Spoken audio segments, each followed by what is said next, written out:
I beat Persona 5 Royal in early 2021, and like any normal Atlus fan, I got on Google and typed in this. Where the heck is Persona 6? Of course, I get no solid answer, but I did find some interesting theory videos. What I do find instead were videos and information on a title called Project ReFantazio, which seemed to have been silent for many years.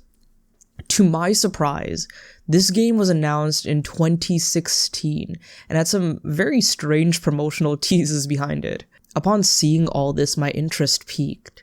Atlus was making a fantasy game in a high fantasy setting.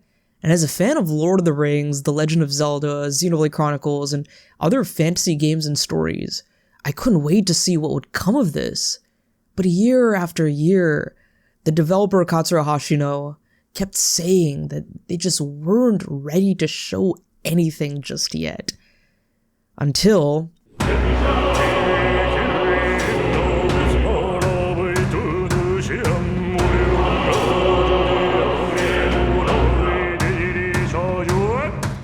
So I wasn't home to see the 2023 Xbox Showcase live with my friends on Discord. Many of us were banking on seeing the long-awaited Persona 3 remake, which had also leaked a few days before. But to our surprise, we saw another new major title from Atlus, and that was Metaphor ReFantazio. As I opened up Twitter that day when I was out, I was immediately shocked. The first image I remember seeing was this, and my eyes immediately caught a glimpse of who we now know as Iselin Burchelli Mayhal Hulkenberg.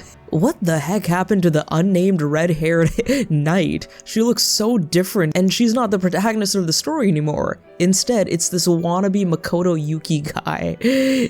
But he was cool enough to be my Discord and Twitter profile picture for quite a while though. Also, this was way more Persona than I expected with the combat and the calendar system, but the Atlus flair was still there in the UI and the art style and the overall art direction. None of us knew what we had in store for us, and many didn't even get a good idea as to what the story and premise would be.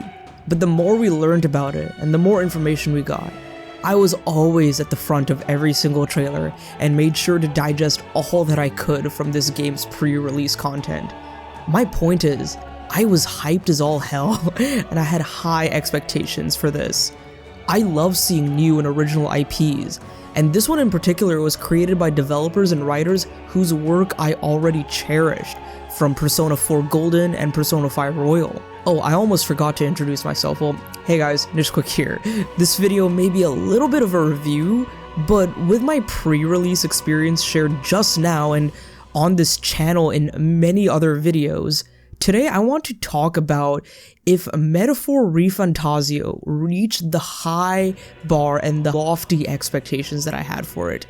Is this game everything I hoped for a new IP and original title from Atlus and Studio Zero? Is it just another Persona clone?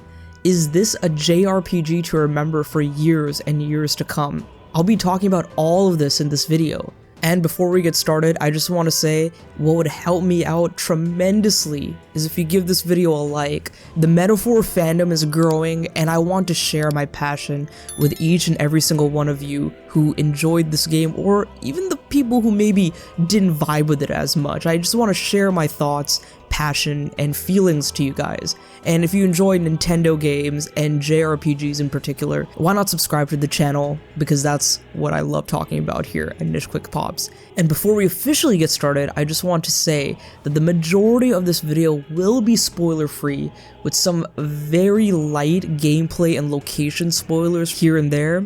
But there will be a massive story-heavy spoiler section near the end of this video, which I'll warn you about beforehand. So without further ado, let me tell you what I truly feel about Metaphor ReFantazio.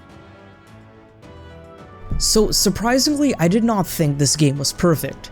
And before I gush about everything I loved, I want to go over some things I just didn't vibe with or I wished were better handled.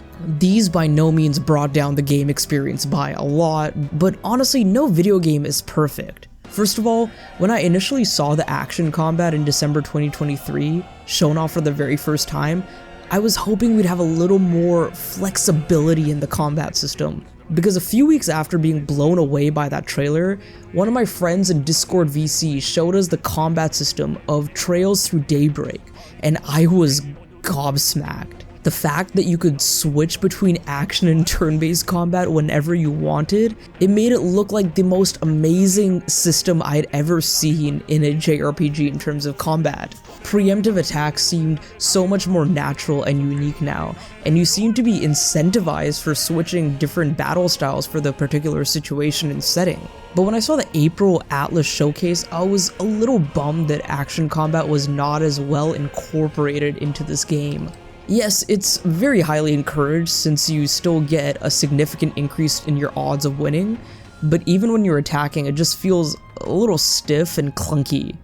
Rolling around, dodging, and attacking enemies in dungeons is fun, and you do get used to it, but having played other action RPGs, I couldn't help but notice that this particular system felt just a little unrefined. It is definitely something that they can polish for the next game though.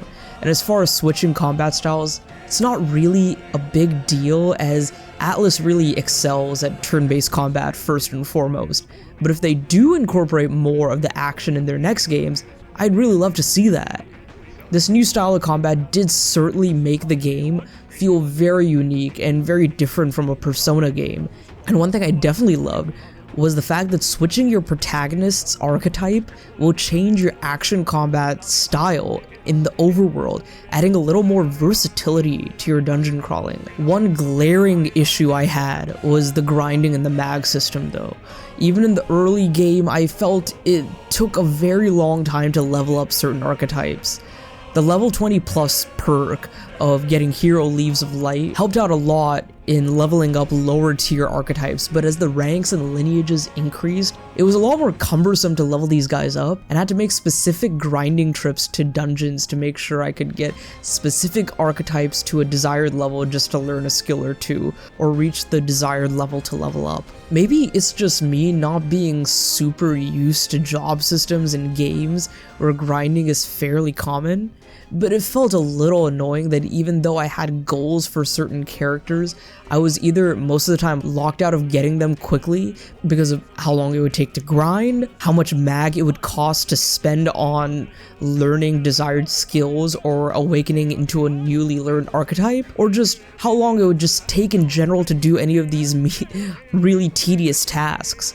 A good example is how when I wanted to get the royal archetypes, I was forced into leveling up classes I'd never used for some of my party members. Like, for example, I never used the merchant archetype on Haizme. It was only on my main character just to grind money if I needed to, or for a character like Stroll who was well attuned to the merchant since it was more of a physically based archetype. And similarly, I never used the Elemental Master on Hulkenberg. I only ever used it on Yufa or the main character who were more magic oriented. So it felt a little cumbersome and annoying to have to grind out these jobs that I basically had ignored. And it also made me feel like some other classes I leveled up felt a little useless.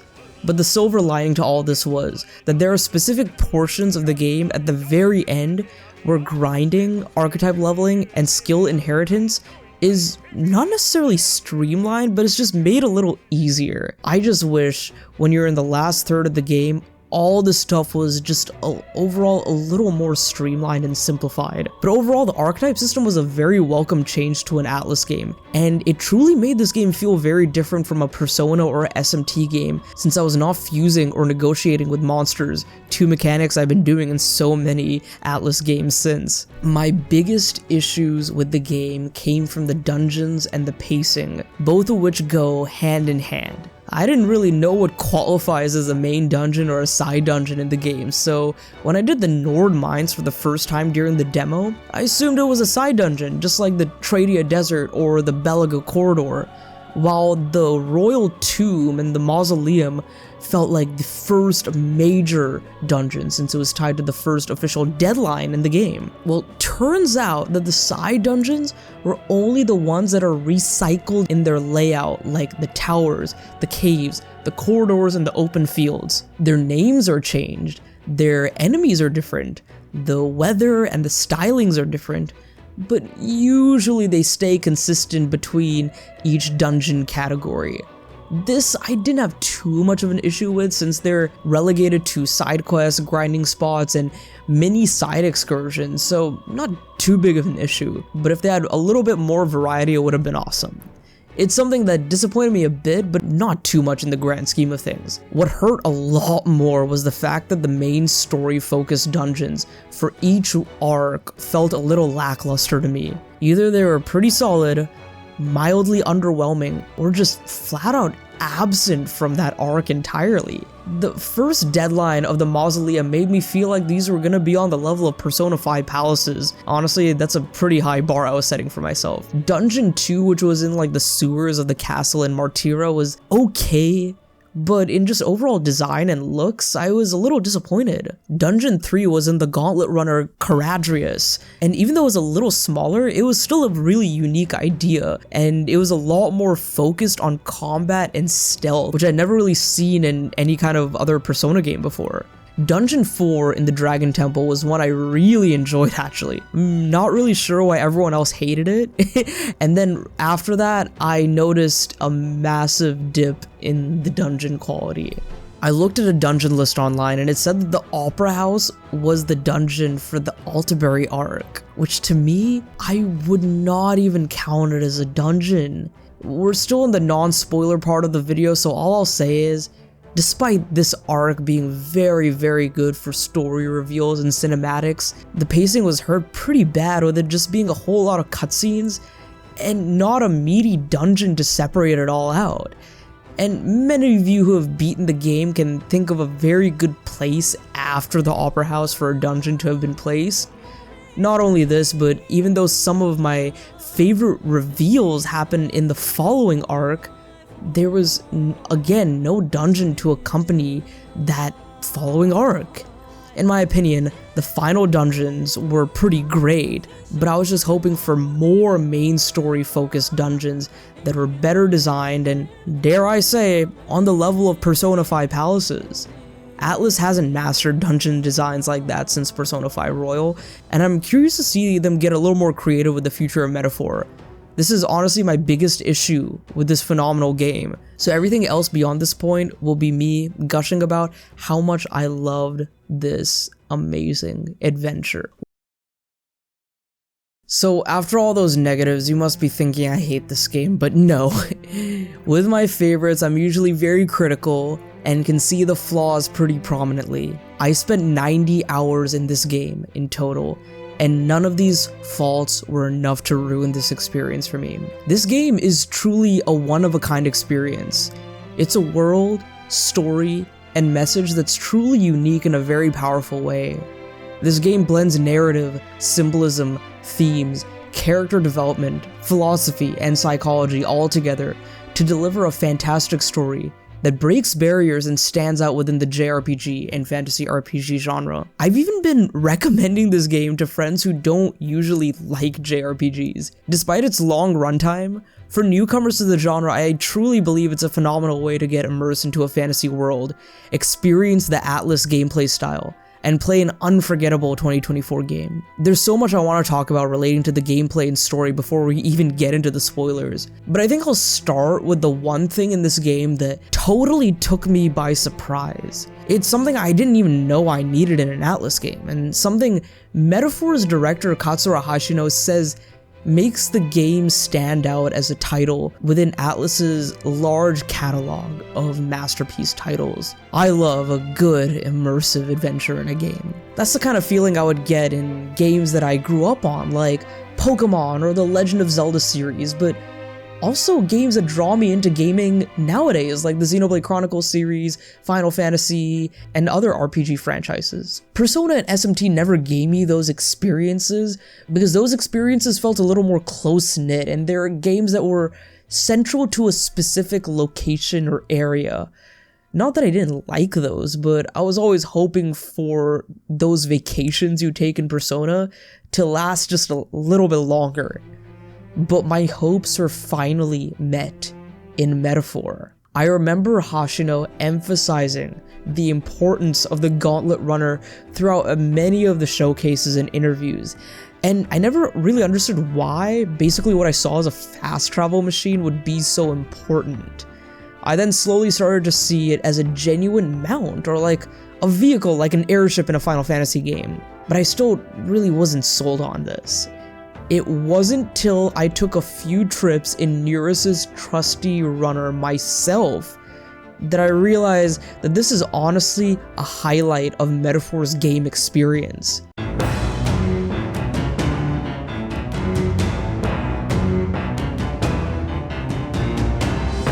The Gauntlet Runner itself feels so lived in. You can cook in the kitchen area, chill in the leisure room, tinker around the engine room, do chores, bask in the glory of the deck, and do so many other activities with your party members or all by yourself.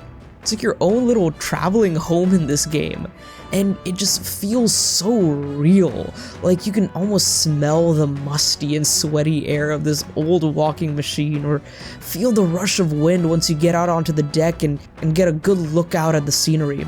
Not only that, but the music is so perfect for setting the mood of adventure. There were times I just get on the deck just to see the scenery move and bask in this exhilarating vibe. It's almost like a big, massive RV, and you're just going on a road trip with your friends. I remember Hoshino described this game almost like a road trip that you're planning with your friends, and that's exactly the feeling I got as I was playing Metaphor. The vibes of the Gauntlet Runner are one thing, but its utility makes the calendar system implemented in Metaphor feel very unique and creative.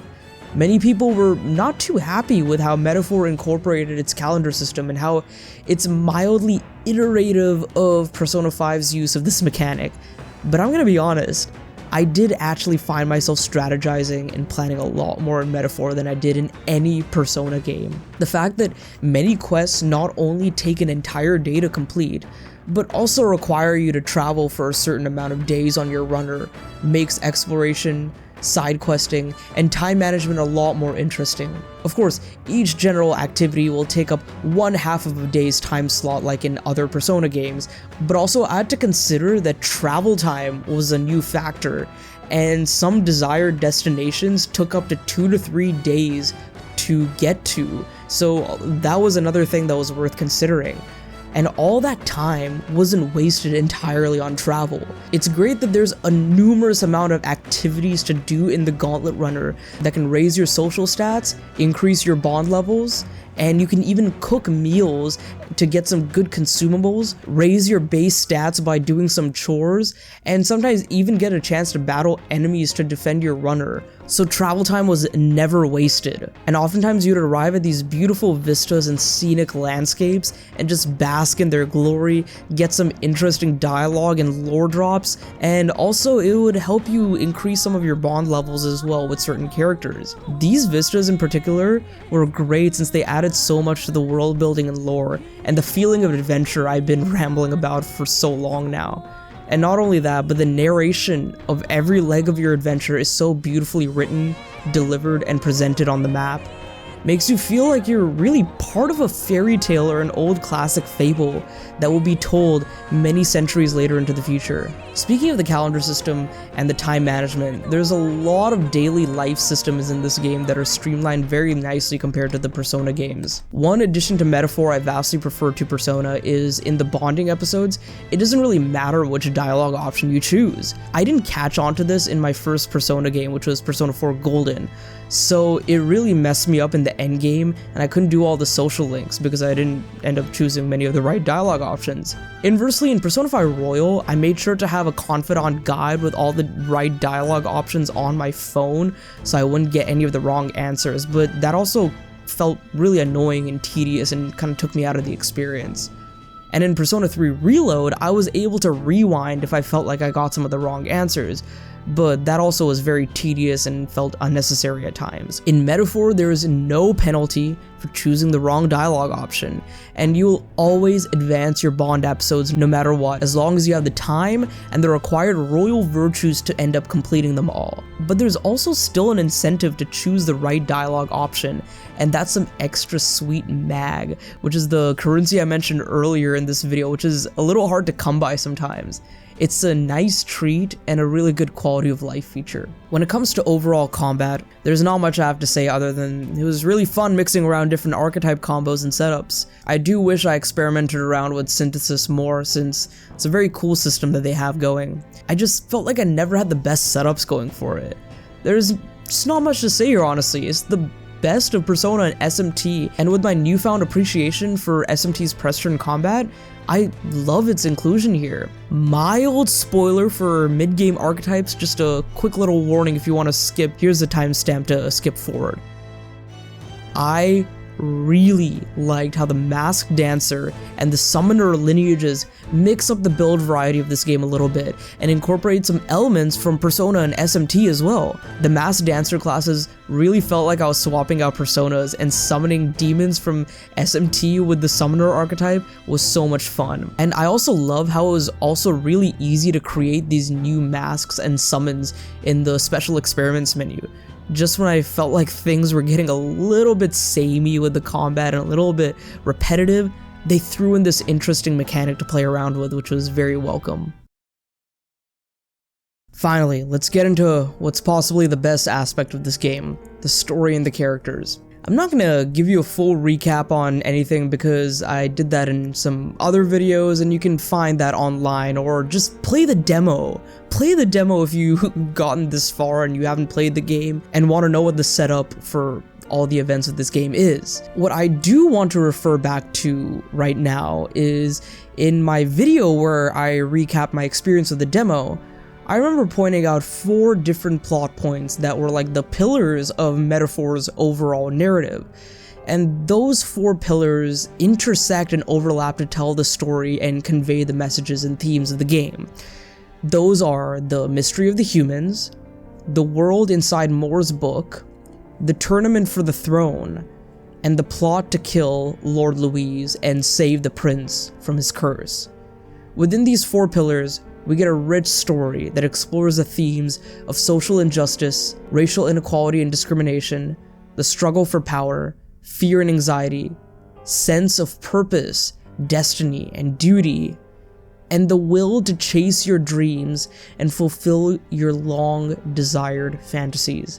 How can any and all of these concepts and themes interconnect? I'll get into more of that into detail in my spoiler section, but I will right now say this. Metaphor is a very vivid looking glass into our lives and society, at times in a very pointed and obvious way, but also at times in a very uncomfortable way. You see so much turmoil, strife, and negativity in the world of Metaphor, and you can't help but equate it to things that you have seen firsthand or that are prevalent in our world's political climate. Not only do we see these political and social issues present in this game, but they're presented in a very unique and interesting way. Even though I just mentioned that what the game is trying to tell you is very obvious at times, it's not really ham-fisted and poorly executed. And when it comes to representing different kinds of people in this world and the problems they face, I don't think it's done in poor taste either. The symbolism is very strong and very applicable to our world. No wonder this game is called Metaphor.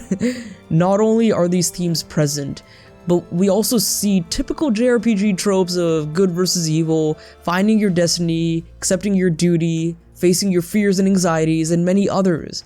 but they're not tropey, and they fit so well into the world and lore of Metaphor to tell this powerful story of building your fantasy. The entire fantasy aspect is also very interesting, but I'll get more into that in the spoiler section. But overall, I have to happily say that the very introspective and moving storytelling of many JRPGs is very present in Metaphor ReFantazio, and it's very intentional and honestly very inspiring, and not in the ways like other games I enjoy like Xenoblade Chronicles, Final Fantasy, and Persona can be, but it really makes you look inside of yourself.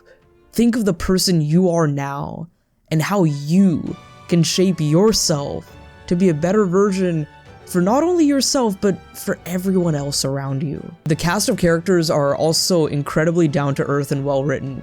Each of them fits so perfectly in your party, and their purpose for joining you on your adventure gives them very personal motives that tie to the central themes of the game. It's gonna take some more time and some cutscene rewatches and maybe even a replay to see if this cast ranks up there with some of my favorites in other JRPG parties, but they are all very iconic and very memorable individuals. They feel so real with their worries and fears, as well as their aspirations and goals, and having them around for the ride makes each moment in this game feel all the more incredible. The supporting cast is also a very big highlight, as they're not just side characters who interact with you once in a while. They play a massive role in the events of the story, star in many pivotal story beats, and even come across as equally, if not more likable than the main cast of characters. Each supporting character and follower you have on your journey has their own impactful story to tell and message to bring to your experience of the game. And with their iconic and memorable character designs, I will not be forgetting any of these guys anytime soon. One small thing is I wish that the other tournament contestants had more of a presence in the story, and we got to learn a little bit more about them. Most of them are relegated to comic relief moments, side quest encounters, or distractions on your journey. But if they had more of a role to play in the narrative like a few of them actually do, or were even some additional follower bonds, I would have really appreciated that. So, as of now, I've glossed over the main story, the themes, the narrative impact of Metaphor, but I've not dived into any specifics yet. I was saving that for now when we delve deep into spoilers. So if you have not beaten Metaphor ReFantazio or haven't played it yet, this is your formal, massive spoiler warning that I'll be getting to some very heavy stuff here. If you want to continue to the conclusion of this video, you can skip to this timestamp, or you can leave and check out some of my other non-spoilery Metaphor content. Thank you so much for watching up to this point.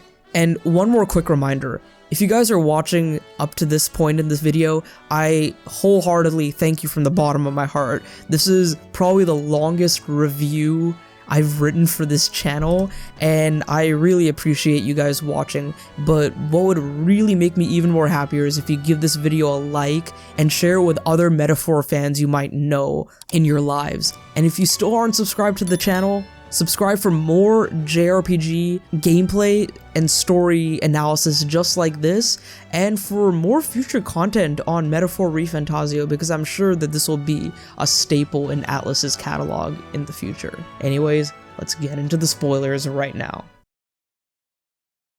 I'm honestly not sure where to start, but I think I'll start off with the connection that the world of Metaphor has to our world and our reality. Before starting this game and observing the pre-release content, I was under the assumption that our world, full of skyscrapers, buildings, planes, and automobiles, was like a parallel world to Metaphor's, and we'd be introduced to it like how Moore reveals his fantasy to us at the very end of the game. And furthermore, I assumed that the human monsters we had seen were what we would look like if we were transported into this fantasy world. Color me shocked when I ventured deep into the Dragon Temple to find Shinjuku of all places, and discover the fact that Metaphor's fantasy world was once our world originally, with skyscrapers, automobiles, and humans. Oh, and also, of course, the Etrian Odyssey references are pretty cool too. This made the story so much more interesting.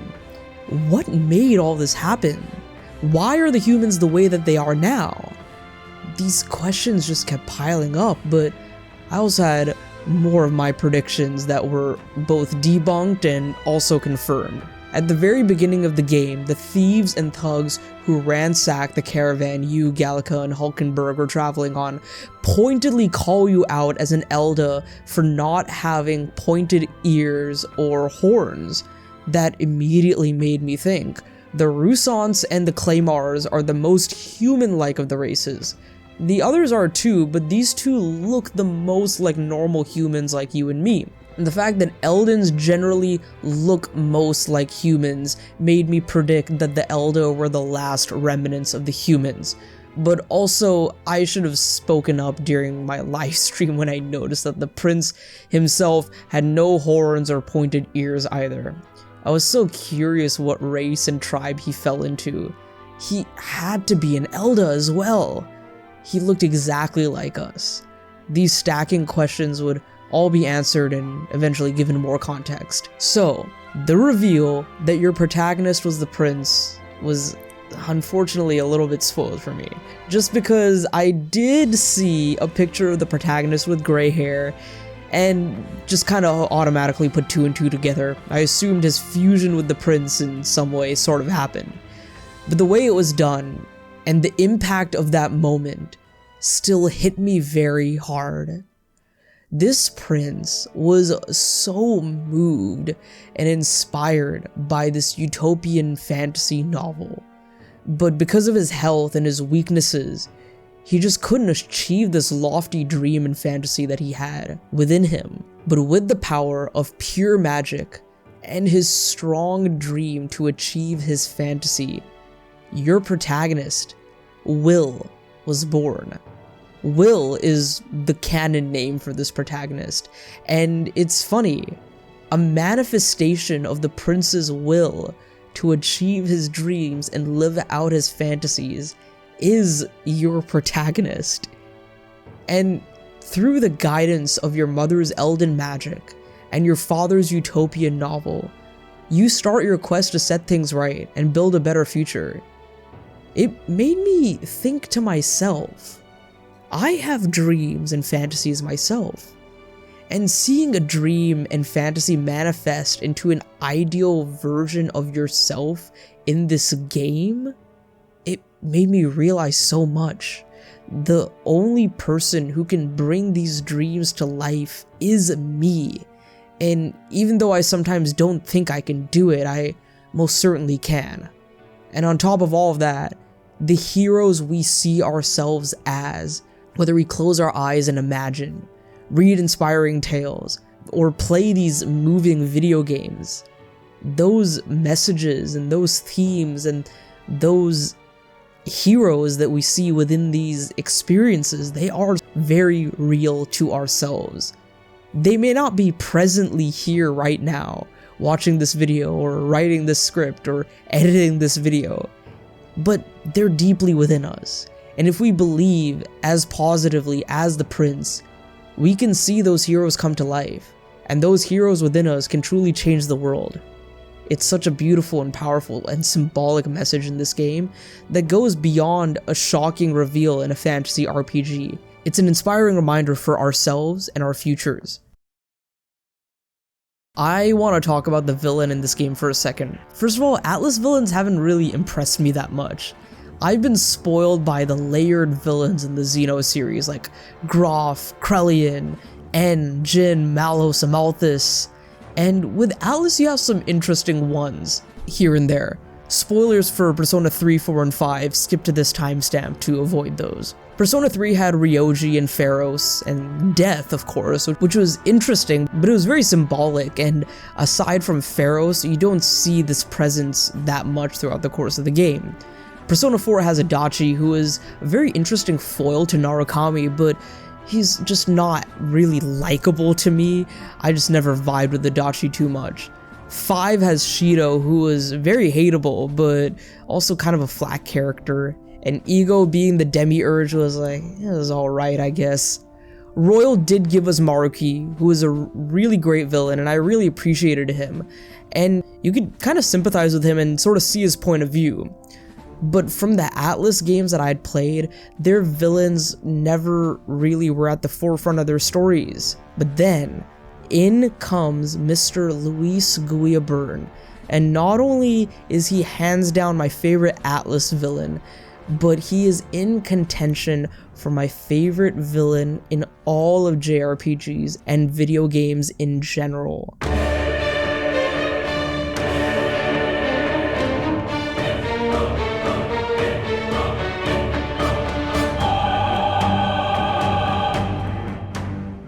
Luis is a very interesting foil to our protagonist, driven by his own trauma and neglect as an Elden, which was also a very shocking twist to me.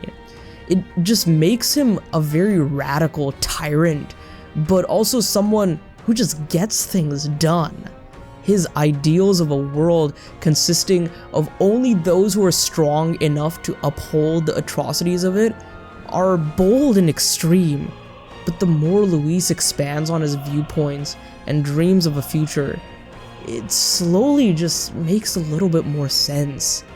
Not only that, but when Luis talks, his buttery smooth eloquence is easy enough to win over the favors of the common folk who want to see radical change and seek power within themselves.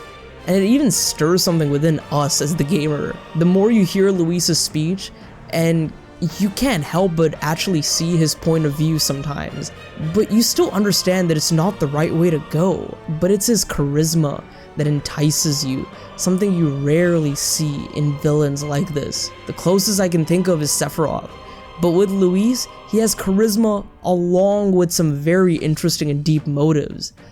Every time this guy is on screen, you can't take your eyes off him and what's going on with him in that moment. Which other villain has you shaking in your chair as your main character is about to assassinate him?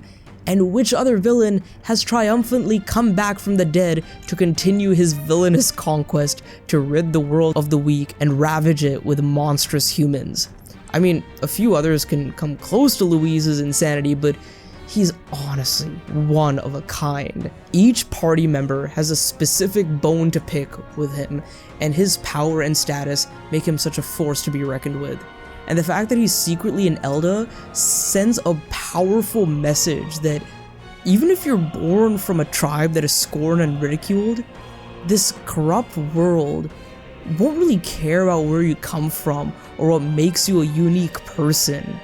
All they care about is your external status, your power, and what you as a ruler can provide to them. And Luis's twisted worldview from the utopian novel from More makes him realize that because of this, the world needs to be drastically changed. The weak cannot continue to survive in a world that needs the strong to take the reins. I'm happy they stuck with Luis as the villain from the very beginning and had him as the final confrontation at the very end. It makes the story more personal, and the more he is built up as a massive threat, the more you want to take him down and save this world from this terrible future he has in store for it. I want to talk about one more spoiler-related thing before I wrap this long-winded video up. I need to talk about More. Ever since I saw him in the trailers, he was the character I was most interested to learn about. He gave such mysterious vibes with him being our resident Velvet Room attendant in Metaphor. But why was he stuck in academia? Why has he lost all his memories?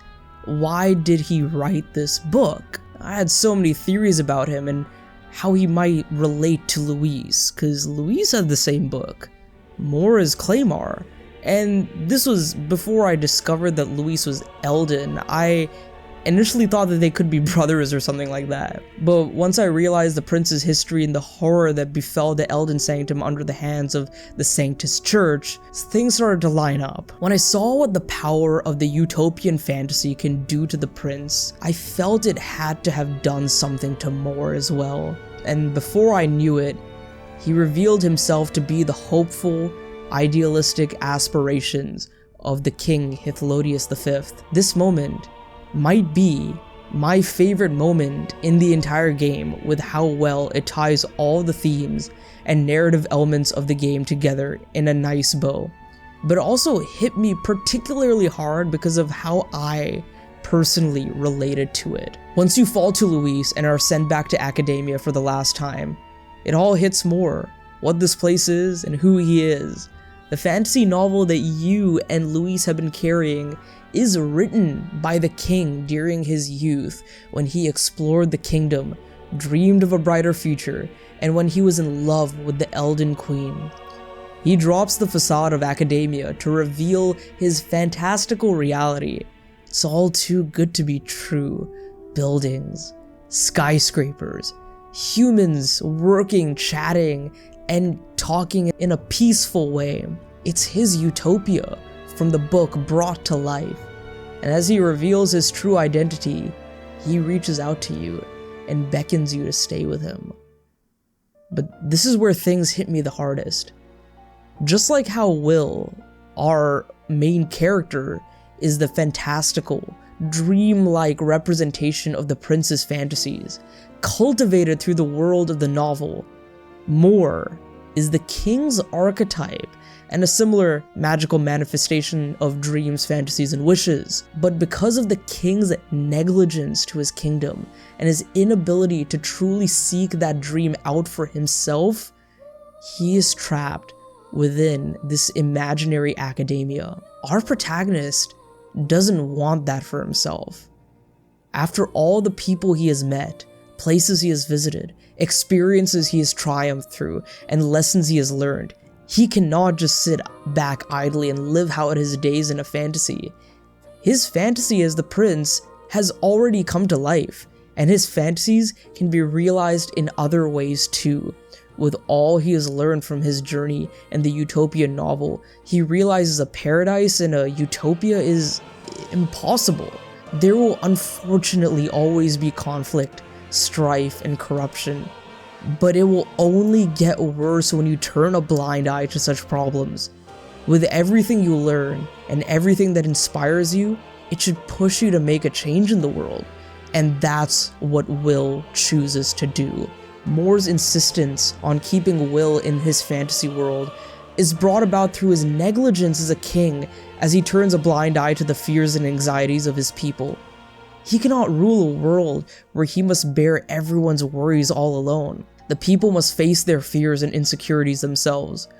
But this insistence to keep his son within this fantasy is also his fatherly instinct.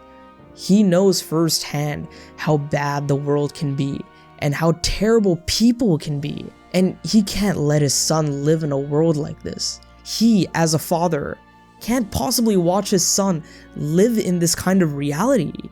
He wants him to be safe and comfortable in a fantasy where no such corruption and anxiety, discrimination, and pain exists. Both of these massive reveals hit me very hard. As many of you know, video games, stories, and media inspire me in so many ways. I relate to so many characters I see in games like Rex, Shulk, Noah, Cloud, Link, Chrom, Zidane, and so many others whose stories and journeys shape me as a person. But that's so easy to just say. Living in these fantasies and getting lost in them is great, but the best thing is when I take these lessons and experiences and use them to shape my life. And seeing the protagonist in Metaphor choose to do that is such an inspiring and moving moment. In addition, Moore's hesitancy is something I can relate to as well, but of course not from the parenting point of view. There are many times in my life where my family or close friends were hesitant of decisions and choices that I might make, whether it's relating to my career, the company I keep around, my hobby and interests, or anything else. They would sometimes suggest the path of more comfort and stability. None of these suggestions or concerns ever come from a place of malice or from any ill intentions, mind you, but it's natural to be cautious and careful for the ones that you love. But as a creative person myself, I know what it's like to push my boundaries, take risks, and break the norms. And usually the best things in my life come when I choose these particular decisions for myself and not because of anyone else. And once Moore understands that, he builds faith and a love for his son that he had never felt before. And that's the power our protagonist needs to defeat Luis. The power of his fantasy brought into his reality. And what hits even harder is the song that is playing at this point. It's a song that hasn't been played since the very start of the game. It's called Traversing the Wastes. It's the song that kicks off the adventure with Gallica putting it in your brain and reminding you, music is the first magic this world has ever known. Having that come back near the end of the game is interesting. Hear me out. But whenever I hear the song, I see it as a symbolic representation of the protagonist's parents, the Elden Queen and the King, both still long dead, have been on this adventure with us and supporting your cause from the very start, with the Elden magic of your mother within Gallica and the inspiring Utopia novel from our father. We were never alone this entire time. So that was a whole lot of information just to answer the one simple question posed in the title in the beginning of this video. Did Metaphor ReFantazio exceed my lofty expectations? Well, in many ways, yeah. Yes, it did. It even surpassed them. The story and characters were honestly what I was most interested in, and the way they weaved this narrative together was mind-blowing, immersive, and inspiring. In some of the combat and gameplay related things, there is room for improvement, but it's still top of the line when it comes to modern JRPGs. Like, I will say this, you guys know how much I love Xenoblade 3, it's one of my favorite video games of all time. I think this archetype system is an overall better job system than even the hero system in Xenoblade Chronicles 3. And not only that, I think that this game is the best modern video game I have played this entire decade since Xenoblade 3. And that means it beats out the likes of SMT5, Spider-Man 2, God of War Ragnarok, and even Tears of the Kingdom for me personally, and many other modern games that have released in the past 5 years. It is similar to Persona, but it's not to its detriment. As I played Metaphor, I felt like I was playing a Hoshino-directed Atlus game, and not a Persona game with a fantasy world and characters.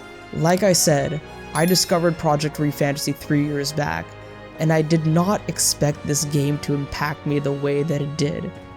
And just like Katsura Hoshino and Studio Zero say, this game is something that is redefining the fantasy RPG genre.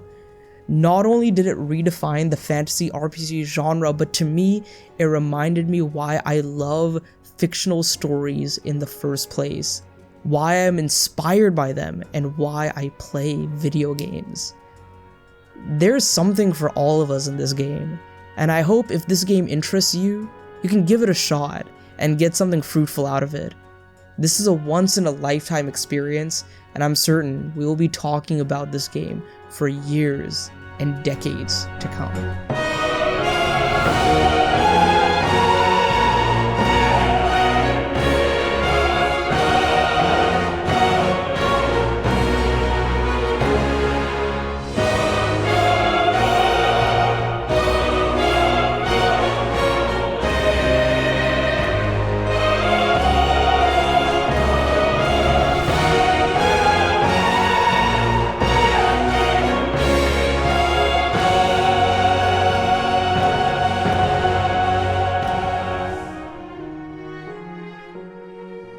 Hey guys, this is Nishquick. Thank you so much for watching that video, and if you enjoyed it, check out these two videos on the left and maybe subscribe if you haven't on your way out. And big shout out to all my channel members whose names you can see on the screen right now. I'll see you guys in the next video. Later.